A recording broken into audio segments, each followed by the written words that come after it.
Getting older can lead to mental health challenges, loss of independence, and changes in life. Joining me now to talk more about how older adults can focus on their mental health is Nathan Miller with Volunteer Behavioral Health. Nathan, good morning. Always a pleasure to have you here.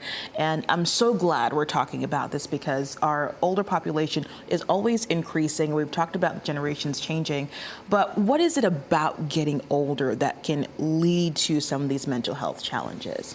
Well, a lot of times as folks get older, they start to have health problems, and that tends to lead to other issues or other concerns that people have, such as loss of independence, mobility, able to care for themselves a lot of times and do things that they've always done for themselves, which sometimes plays, really hard with folks' minds. It can lead to depression.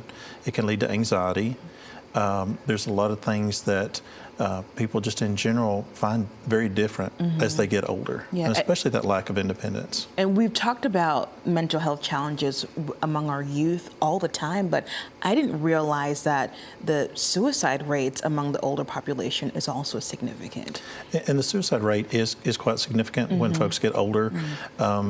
You run into things like people feel useless, they feel unwanted. A lot of times, sometimes they feel like they don't have a purpose anymore.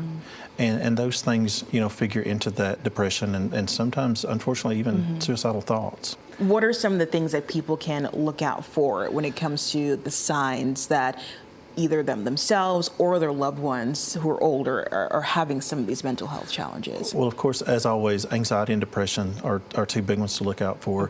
Not being able to care for themselves daily and do their regular activities that they're normally able to do. Feeling low, feeling sad, feeling unwanted, feeling helpless and useless sometimes. There may be some anger, some irritability as well. The general things that go along with depression. Okay. What are some of the things that people can do to help?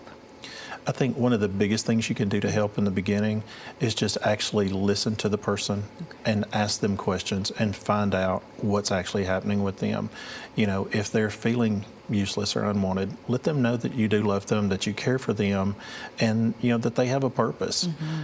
Beyond that, you may talk with their physician, with them and find out if there's something that can be done. Maybe it's a medical issue that's leading to some of this that can be helped, that there's something for them.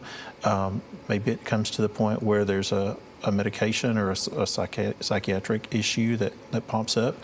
And, if needed, have an assessment by somebody. But the first thing to do is just ask them and find out what they need. Okay, have that conversation first. All right, and I know you guys have a lot of resources available too, Nathan, so we'll add those in a link to our website, WKRN.com. But thank you so much for coming and sharing this topic with us. We really appreciate it. Folks, we'll have more information once this segment wraps up.